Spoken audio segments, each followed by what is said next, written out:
वालेकुम। आज हम बात करेंगे क्या बड़े ऑपरेशन के बाद यानी सीजर सेक्शन के बाद नॉर्मल डिलीवरी हो सकती है।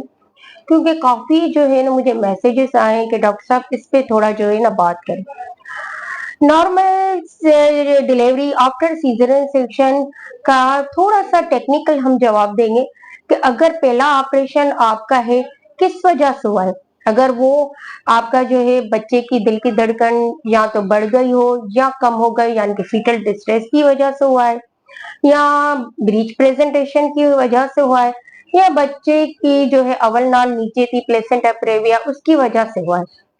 अगर उसकी वजह से इन सब की वजह से अगर इलेक्टिव या इमरजेंसी आपके डॉक्टर ने सीजरियन किया है और आपकी हड्डी भी छोटी नहीं है, आपके डॉक्टर ने एग्जामिन किया है, आपको बताया है, तो फिर यस नॉर्मल हो सकती है।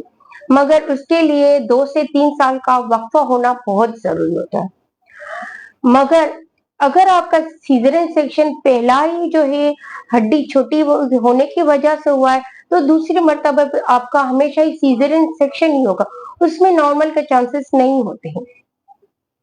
और अगर जो है आपका पहला सीजन सेक्शन इन तीनों से यानी कि प्लेसेंटा प्रेविया, डिस्ट्रेस या ब्रीच की वजह से हुआ है, तो दूसरी मर्तबा नॉर्मल हो सकता है। वो आपका डॉक्टर डिसाइड करेगा कि अगर उसके हिसाब से हड्डी छोटी नहीं है।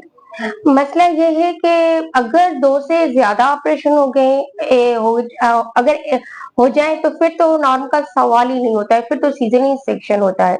क्योंकि क्या होता है पहले वाले स्कार पे प्रेशर पड़ता है, रप्चर की चांसेस बढ़ जाते हैं, तो सिर्फ आपका डॉक्टर ही डिसाइड करता है। Thank you.